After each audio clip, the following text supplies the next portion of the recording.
Hello and welcome back dear student. जैसा कि last session में हम लोगों ने different parts of computer study किए थे।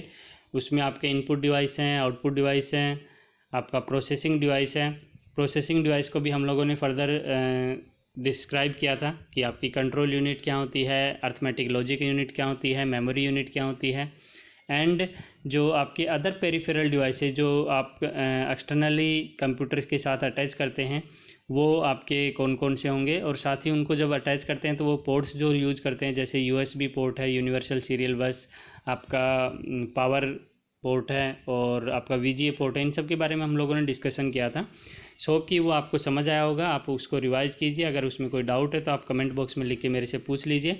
और अगर आप नए यूज़र हैं तो आप प्लेलिस्ट ज़रूर विजिट कीजिए। वहाँ पे हम लोग जो है कैटेगरी वाइज यानी सब्जेक्ट वाइज और क्लास वाइज हम लोगों ने वीडियो को कैटेगराइज कर रखा है, तो उससे आपको पढ़ना आसान हो जाएगा कि आपको कौन सा टॉपिक में आपका इंटरेस्ट है। ओके, सो बात करते हैं आज के सेशन की। आज हम लोग स्टडी करने वाले हैं बेसिक कंप्यूटर ऑपरेशंस।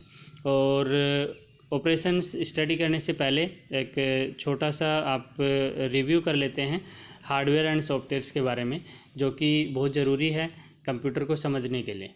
ये हम लोग पहले भी शायद डिस्कस कर चुके हैं 9th के सेशंस में। सो एक क्विक रिवीजन भी हो जाएगा आपका।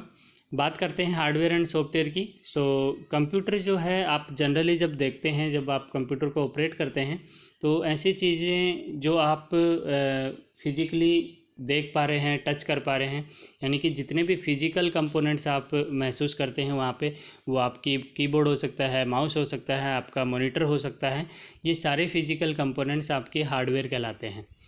एंड जो आप रन कर रहे हैं, जो आप स्क्रीन पे देख रहे हैं, जो आप डेस्कटॉप पे डिफरेंट एप्लीकेशंस देखते हैं, आप वेबसाइट पे जाते हैं, ब्राउज़र ओपन करते हैं, तो ये सारी चीज़ ब्राउज़र्स है, आपके डिफरेंट आइकन्स जो बने होते हैं डेस्कटॉप पे, these are your softwares.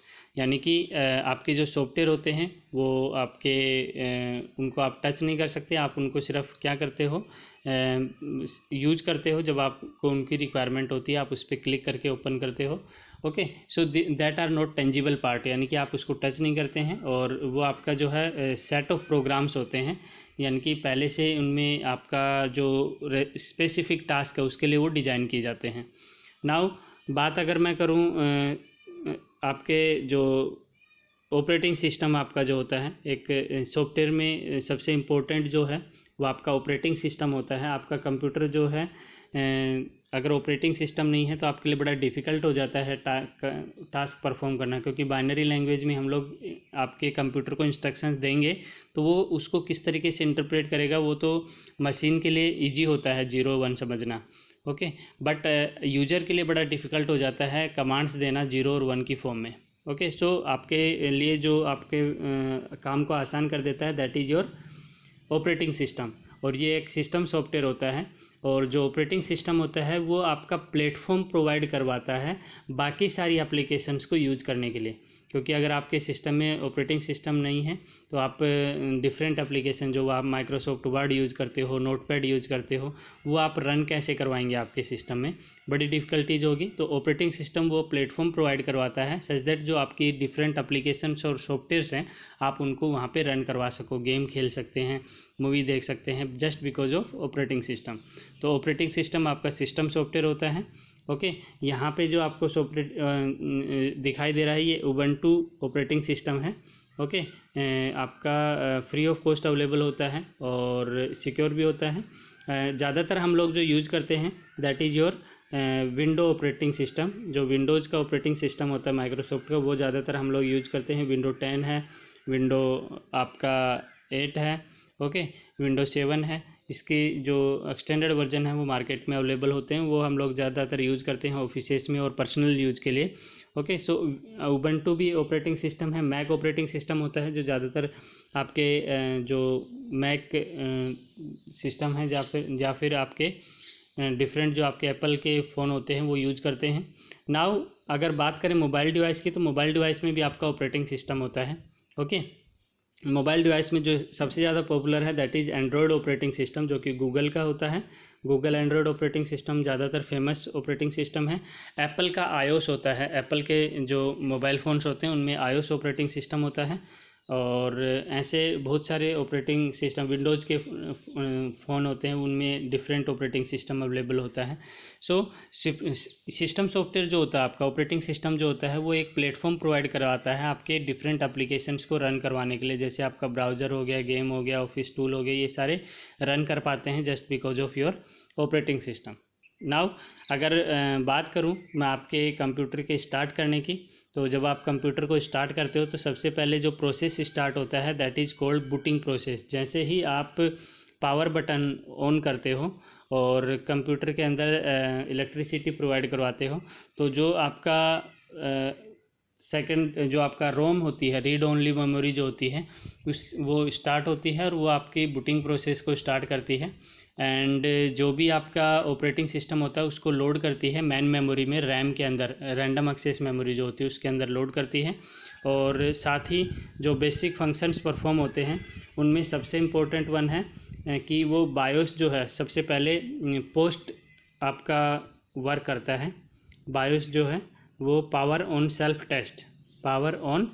Test करता है। इसमें 14 टेस्ट होते हैं, यानी कि कंप्यूटर स्टार्ट होने से पहले, रेडी टू वर्क होने से पहले आपका ऑपरेटिंग सिस्टम ये सारी चीज़ें चेक करता है। आपका माउस फंक्शनिंग है या नहीं है, आपका कीबोर्ड फंक्शनिंग है या नहीं है, कोई ऐसे 14 टेस्ट करता है कि आपके अगर सारी चीज़ें सिस्टमेटिक हैं देन आप उस पर काम कर सकते हो। वो रेडी हो जाता है, आपका जो डेस्कटॉप है वो आपको डिस्प्ले हो जाता है। तो दिस इज़ कॉल्ड, और बायोस का फुल फॉर्म आप याद रखेंगे, बेसिक इनपुट आउटपुट सिस्टम बोलते हैं बायोस को। ओके, सो जब बूटिंग प्रोसेस होता है तो ये जो पावर ऑन सेल्फ टेस्ट होता है इसमें आपका कंप्यूटर जो है रेडी होता है काम करने के लिए। एंड जब आप फर्स्ट टाइम लॉगिन करते हैं तो आप अपना जो उबंटू ऑपरेटिंग सिस्टम यहाँ पे आपको शो कर रखा है, तो उबंटू ऑपरेटिंग सिस्टम में या फिर विंडोज़ ऑपरेटिंग सिस्टम में आपके पास इस तरीके से साइन इन की फैसिलिटी अवेलेबल होती है। यानी कि एक आपके जो सिस्टम होता है उस पर एक से ज़्यादा यूजर्स अपना अकाउंट क्रिएट कर सकते हैं और रेस्पेक्टिव टास्क जो है वो अपना सिक्योर रख सकते हैं पासवर्ड बेस। तो आप अपना लॉगिन करते हैं, लॉगिन में क्या होता है आप अपना लॉगिन आईडी और पासवर्ड सेट कर लेते हैं, और जैसे ही आप लॉगिन आईडी और पासवर्ड एंटर करते हैं आप अपना जो डेस्कटॉप आपको है वो डिस्प्ले हो जाता है और आप उसमें अपना टास्क करते हैं। और फाइनली जब आपका काम फिनिश हो जाता है तो आप उसको क्या करते हो, लॉग आउट या साइन आउट करते हैं। लॉग आउट या साइन आउट का ऑप्शन आपके पास होता है, आप उससे लॉग आउट या साइन आउट कर देते हैं तो आप उस अपने अकाउंट से बाहर आ जाते हैं। नाउ जो आपका डेटा है वो दूसरा कोई यूज़र उसको चेंज नहीं कर सकता, उसको इंट्रोड्यूस, यानी कि उसमें कोई चेंजेस जो है जो सच दैट आपका कोई टास्क है आपने पहले से बनाया है और वह उसमें कोई चेंज हो जाएगा तो आपको लिए प्रॉब्लम हो सकती है। इसलिए आप अपना डिफरेंट अकाउंट क्रिएट करते हैं और उसमें अपना टास्क करते हैं, ठीक है। और जो ये आपका ऑप्शन होता है लॉग आउट का या साइन आउट का, वो आपके राइट हैंड साइड टॉप में देखिए ये बटन होता है, इस बटन पे क्लिक करते हैं तो यहाँ पे आपके पास लॉग आउट का ऑप्शन होता है। लॉग आउट का समटाइम्स ये साइन आउट भी लिखा होता है, तो इससे आप क्या होते हैं अपने अकाउंट से बाहर आ जाते हैं। नाउ यहाँ पे आपके पास शट डाउन का भी ऑप्शन होता है। शट डाउन से आप क्या कर सकते हो, अपने कंप्यूटर को बंद कर सकते हो। ओके, और जो इसका शॉर्टकट होता है दैट इज़ Alt+F4 की प्रेस करके भी आप अपने जो टास्क है उससे बाहर आ सकते हैं, यानी कि शट डाउन अपने सिस्टम को कर सकते हैं। नाउ पहले भी हम लोग स्टडी कर सकते हैं कीबोर्ड के बारे में। एक बार फिर आपको रिवाइज़ करवा देते हैं कि कीबोर्ड जो आपका लेआउट आपको कुछ इस तरीके से नज़र आता है। ये आपका QWERTY कीबोर्ड का लेआउट है। ओके, इसका जो फर्स्ट रो होती है दैट इज़ QWERTY, इसलिए हम इसको QWERTY कीबोर्ड बोलते हैं। और इस कीबोर्ड के अंदर जो सबसे पहले ऊपर जो है 12 की होती हैं F1 से F12, ये आपकी फंक्शन कीज़ कहलाती हैं। और फंक्शन कीज़ का जो है एक पर्टिकुलर, जब भी कोई सॉफ्टवेयर डिज़ाइन किया जाता है तो इनका कोई स्पेसिफिक टास्क के लिए इनको असाइन किया जाता है। जैसे ज़्यादातर सॉफ्टवेयर्स के अंदर F1 की जो है हेल्प के लिए यूज की जाती है। किसके लिए यूज की जाती है, हेल्प के लिए। तो इस तरीके से हर एक की का काम हम लोग एज पर सॉफ्टवेयर डिज़ाइन इसको मेंशन करते हैं। एंड यहाँ पे आपके पास कंट्रोल कीज होती हैं।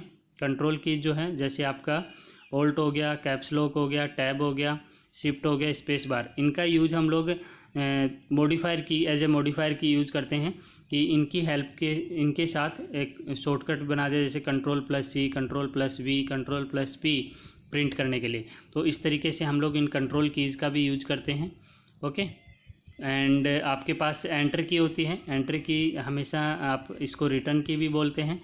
अगर कोई भी आप टास्क कर रहे हैं और अगर आप उससे नेक्स्ट लाइन में मूव करना चाहते हैं, नेक्स्ट पैराग्राफ में मूव करना चाहते हैं, तो आप एंटर की का यूज़ करते हैं। या फिर आपने कोई आइकन सेलेक्ट कर रखा, उसको स्टार्ट करना चाहते हैं, तो एंटर की का यूज़ करते हैं हम लोग, राइट। एंड पंचुएशन कीज होती हैं, जो आपके सेमीकोलन है, कोलन है, क्वेश्चन मार्क है, ओके, डबल कोट्स है, सिंगल कोट्स हैं, ये पंचुएशन कीज कहलाती हैं, जो हमारे पर्टिकुलर आपके पैराग्राफ जब हम लोग कोई डॉक्यूमेंट बनाते हैं तो इनका बहुत ज़्यादा यूज हम लोग करते हैं। नेविगेशन कीज होती हैं आपकी, generally home and page up and page down को हम नेविगेशन कीज बोलते हैं, क्योंकि इससे हम अपने कर्सर को नेविगेट करते हैं। यानी कि अगर कोई पैराग्राफ है तो पैराग्राफ के स्टार्ट में जाना है तो होम किया, लास्ट में जाना है तो एंड किया। डॉक्यूमेंट में है तो डॉक्यूमेंट के फर्स्ट में जाने के लिए होम पे क्लिक, होम आप की का यूज करते हो, और डॉक्यूमेंट के एंड में जाने के लिए एंड की का यूज करते हैं। इन ए सिमिलर मैनर, जो करंट पेज हम लोगों जिस करंट पेज में हम काम कर रहे हैं उससे अपर पेज पे जाना चाहते हैं तो पेज अप, और नीचे जो नेक्स्ट पेज पे जाना चाहते हैं तो पेज डाउन पे हम लोग क्लिक करते हैं। तो ये आपको नेविगेट करते हैं, आप जो जहाँ पे आपका करंट पोजीशन है उसके रेस्पेक्टिव आप इन कीज का यूज करते हैं। कमांड कीज होती हैं आपकी, इंसर्ट है, डिलीट है, ओके, ये आपकी कमांड कीज होती हैं। बैक स्पेस है। नाउ देखिए डिफरेंस क्या होता है जनरली डिलीट और बैक स्पेस में, डिफरेंस क्या होता है। फॉर एग्जांपल मेरा कर्सर यहाँ पे है, ओके, कर्सर जो है हमारा वो राइट और एंड के बीच में है। नाउ आप क्या करेंगे, आप अगर आइदर डिलीट की प्रेस करेंगे या बैक स्पेस प्रेस करेंगे तो दोनों ही क्या करते हैं, करैक्टर को रिमूव करते हैं। लेकिन करैक्टर को रिमूव कैसे करेंगे, अगर आप बैक स्पेस प्रेस करते हैं तो वो क्या करता है, आपका टी को, जो इसके कर्सर के राइट हैंड साइड में लिखा है टी, उसको आपका रिमूव करेगा। और अगर आप डिलीट प्रेस करते हैं तो वो क्या करता है, ए को आपका रिमूव करता है। ओके, सो यहाँ पे जैसा यहाँ पे लिखा डिलीट की एंड बैक स्पेस की are use to remove type, text, character and other objects on the right and left side of the cursor respectively. Right side कौन करता है, जो आपका डिलीट होता है, और लेफ्ट साइड कौन करता है, जो आपका बैक स्पेस होता है। यानी कि कर्सर की पोजीशन के रेस्पेक्टिव आप इनका क्या यूज करते हो, इन कीज का यूज करते हो। इंसर्ट कमांड क्या होता है, ओवर राइट करने के लिए होता है। यानी कि अगर हम यहाँ पे कर्सर को ले आते हैं, इंसर्ट की प्रेस करते हैं तो जो आगे टेक्स्ट लिखा हुआ है वो रिमूव हो जाएगा, इसकी जगह आप जो टाइप करते जाएंगे वो इसके ऊपर ओवर राइट हो जाएगा। तो विंडोज़ की का यूज आप लोग जनरली स्टार्ट मेन्यू के लिए यूज करते हैं, स्टार्ट बटन के तरीके से यूज करते हैं। जब भी आप स्टार्ट पे जाना चाहते हैं तो आप विंडो की का यूज करते हैं, तो इनिशियल पोजीशन पे आप आ जाते हैं। सेकंड आपका जो माउस होता है, माउस में भी आपके 3 बटन्स होते हैं, लेफ़्ट, राइट और स्क्रॉल। इनका भी डिफरेंट यूज होता है आपका। आप लेफ़्ट बटन से जनरली क्लिक या सेलेक्ट करने के लिए यूज करते हैं। राइट क्लिक करके आप किसी भी आप जो एप्लीकेशन है या जो आइकन है उसके रेस्पेक्टिव कमांड्स आपको शो करता है, उन कमांड्स को आप यूज़ कर सकते हैं। स्क्रॉल बटन से आप मूव अप मूव डाउन कर सकते हैं स्क्रीन को। लेफ़्ट साइड आप जो है हॉरिजॉन्टल और वर्टिकल स्क्रॉल कर सकते हैं। रोल ओवर और एच ओवर हावर जो बोलते हैं आप लोग, उसका मीनिंग क्या होता है। देखिए जब भी आप अपने माउस को किसी फाइल के ऊपर लेके जाते हैं, ठीक है, तो वो इस तरीके से उसकी डिटेल शो कर देता है। तो this is called roll over. यानी कि आप अपना माउस की पोजीशन किसी फाइल पे ले जाते हैं तो वो उसके रेस्पेक्टिव जो उसका डिटेल है वो शो करता है आपको, दैट इज़ कॉल्ड हावर या फिर रोल ओवर। आपका जो पॉइंट एंड क्लिक का मीनिंग यहाँ पे है कि आप अगर किसी भी आपका जो पर्टिकुलर फाइल है उसके ऊपर आप लेके जाते हैं अपने माउस को और क्लिक कर देते हैं तो इस तरीके से वो सेलेक्ट हो जाता है। Okay, and drag and drop का यहाँ पे मीनिंग है कि आप अपनी फ़ाइल को जब आप क्लिक करके लेफ़्ट बटन प्रेस करके रखते हैं और लेफ़्ट बटन प्रेस करने के साथ ही आप उस फाइल को एक दूसरी पोजीशन पे ले जाते हैं, डेस्टिनेशन पोजीशन पे ले जाते हैं और अपना जो लेफ़्ट बटन है उसको रिलीज़ कर देते हैं। तो उससे क्या होता है, वो फाइल वहाँ से उस लोकेशन से हटके दूसरी लोकेशन जहाँ पे आपने रिक्वायर्ड लोकेशन जहाँ पे आप लेके गए हैं वहाँ पे वो मूव हो जाती है। तो this is called drag and drop. Double click से आप क्या किसी भी फाइल को डायरेक्ट ओपन कर सकते हैं। यानी कि 2 बार क्विक क्लिक करने से क्या होता है, वो फाइल जो होती है, फाइल या फोल्डर ओपन हो जाता है आपका। तो इस तरीके से आप इनका यूज कर सकते हो, माउस का, कीबोर्ड का। एंड जो आपका नेक्स्ट आपका है that is basic file operations. Basic file operations क्या है, यानी कि जब भी बात करते हैं हम कोई रिकॉर्ड मेंटेन करने की, रिकॉर्ड क्रिएट करने की, तो आप अपने जो कंप्यूटर सिस्टम है उसमें अगर डेटा, सारे के सारे डेटा एक ही जगह एंटर करते जाएंगे, फाइल बनाते जाएंगे, कोई भी फोल्डर आपने क्रिएट कर दिया, फाइल बना दिया और वो एक ही जगह रखा हुआ है, तो आपके लिए बड़ा डिफ़िकल्ट हो जाएगा। जब आपसे बोला जाएगा कि आप 6th क्लास के बच्चे का डिटेल दीजिए, तो बड़ा डिफ़िकल्ट हो जाता है आपको उस फाइल को ढूंढना, ओके, सर्च करना। तो इसके लिए हम लोग क्या करते हैं, हम हर एक डिटेल को डिफरेंट फोल्डर्स में क्रिएट करते हैं, यानी कि क्लास वाइज हम लोगों ने फोल्डर क्रिएट कर दिए। क्लास वाइज फोल्डर में भी जैसे 10th क्लास का फोल्डर है, उसमें भी फर्दर सब फोल्डर हमने बनाया है, 10th A, 10th B, 10th C, 10th D, 10th E, इस तरीके से हम लोगों ने क्रिएट किया है। नाउ अगर आपसे कोई भी डिटेल, अगर रेस्पेक्टिव डिटेल आपसे पूछता है, तो आप इजीली आप रेस्पेक्टिव फोल्डर में जाके उस स्टूडेंट की डिटेल फेच कर सकते हैं। तो हमेशा सिस्टमेटिक ऑर्गेनाइज वे में अगर आपको रिकॉर्ड क्रिएट करना है तो आप क्या करते हो, फाइल एंड फोल्डर्स क्रिएट करते हैं, और जो फाइल होती हैं वो आपके, उनको हम लोग फाइल का नाम असाइन करते हैं। जैसे 10th A की है तो 10th A लिख देते हैं, और साथ में उस फाइल का टाइप भी, एक्सटेंशन भी हम लोग देते हैं।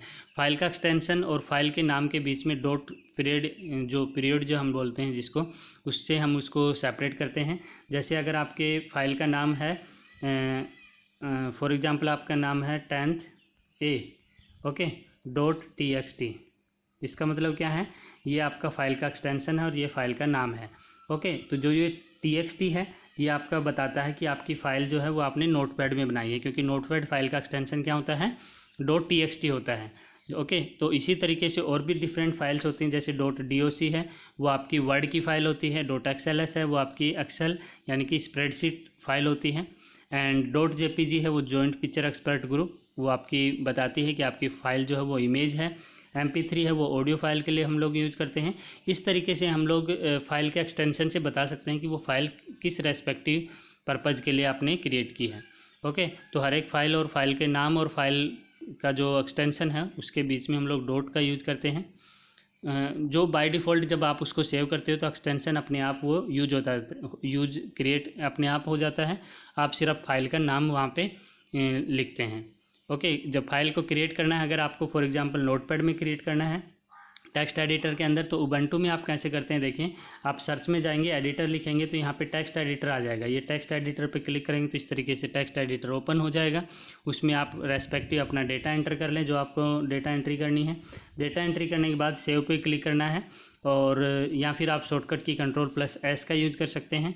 और जैसे ही सेव करेंगे तो इस तरीके का डायलॉग बॉक्स आपको ओपन होगा। यहाँ पे आप फाइल का नाम लिख देंगे, फॉर एग्जांपल आपने नेहा लिखा तो नेहा.txt करके वो फाइल क्रिएट हो जाएगी। इस तरीके से आप अपनी फ़ाइल को क्रिएट कर सकते हो और सेव कर सकते हो, सच दैट आप अगर फाइल्स को एक ऑर्गेनाइज वे में, फाइल्स एंड फोल्डर्स में ऑर्गेनाइज वे में रखते हैं तो आपके लिए आसान हो जाता है आपके डेटा को रिट्रीव करना। दोबारा जब एक्सेस करते हैं तो आपको आसानी रहती है।